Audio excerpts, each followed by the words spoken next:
रोहन के घर के बाहर हल्की बारिश शुरू हो जाती है। हर बूंद कांच के खिलाफ एक फुसफुसाहट। रोहन खिड़की के पास खड़ा है, विचारों में खोया हुआ। जैसे वह बारिश की बूंदों को देखता है, उसकी आंखें बारिश की बूंदों की दौड़ का पीछा करती हैं। हर लकीर एक क्षणिक क्षण है। उसके मन में एक सवाल उठता है। एक बच्चे की जिज्ञासा तूफान में जवाब ढूंढती है। मां, बारिश कहां से आती है? उसकी आवाज शांत कमरे में धीरे से गूंजती है। एक नाजुक सवाल हवा में लटका हुआ है। कोमल सुबह की रोशनी में रोहन की मां पढ़ाने के लिए तैयार है। सूर्य की रोशनी खिड़की से आती है, हवा में नाचते धूल के कणों को उजागर करती है। रोहन की मां शुरू करती है। रोहन, हमारी नदियों, तालाबों, झीलों और महासागरों के पानी के बारे में सोचो, वह समझाती है।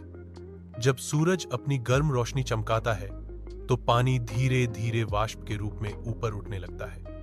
इसे वाष्पीकरण कहते हैं। अपने घर की शांति में रोहन अपनी किताब खोलता है, पानी के चक्र के सार को पकड़ने के लिए तैयार। उसकी पेंसिल पृष्ठ पर नाचती है क्योंकि वह आरेख बनाना शुरू करता है। मम्मी चक्र समझाती है। जब यह भाप ऊपर जाती है तो वहां की ठंडी हवा इसे ठंडा कर देती है। धीरे धीरे यह भाप छोटी बूंदों में बदल जाती है और बादल बनाती है। इसे संघनन कहते हैं। रोहन ध्यान से सुनता है। कागज पर जल चक्र के जीवंत होने पर हर विवरण को आत्मसात करता है। बारिश बंद हो जाती है और धूप बादलों से होकर गुजरती है, जिससे भूमि पर सुनहरा रंग छा जाता है। रोहन अपनी मां के साथ अपने घर से निकलता है। जैसे ही दुनिया ताजगी से चमकती है, तूफान के बाद की चमक में नहाया हुआ, रोहन चारों ओर देखता है। उसके ऊपर नवीनीकरण की भावना छा रही है। नई समझ के साथ रोहन अपनी मां की ओर मुड़ता है। उसकी आवाज युवा खुलासे से भरी है।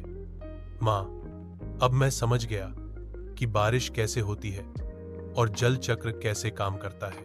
उसकी आंखें दृढ़ संकल्प से चमकती हैं क्योंकि वह प्रतिज्ञा करता है, मैं हमेशा पानी बचाऊंगा। हवा अब ताजा और साफ, शांत दोपहर में उसका वादा करती है।